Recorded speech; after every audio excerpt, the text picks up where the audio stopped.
inyo, ano yung mga big projects na nakalaan para sa mga residente ng lungsod ng Tayabas? Simula pa po noong 2016, itinuon na po ng Administrasyong Reynoso ang aming pagpapahalaga sa pagpapaunlad ng ekonomiya ng lungsod ng Tayabas. Mula po noon, dumating na po dito ang malalaking mga kumpanya, kagaya po ng Primark Town Center. Andito na rin po ang Wilcon Depot. Dumating na rin po ang UniHealth Hospital, nandito na rin po sa Tayabas. Meron din po tayong First Park, Jollibee, McDonald's. At sa mga susunod na panahon, asahan po ng mga Tayabasi na may magbubukas na bagong theme park dito sa aming lungsod.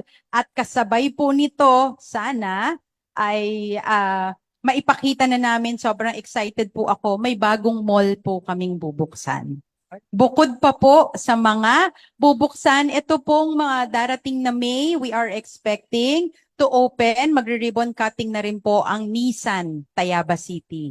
So isa po sa bago na industriya na nabuksan dito sa aming lungsod dahil ito naman po ay tungkol sa transportasyon, yung pong pagpo-provide ng mga vehicles.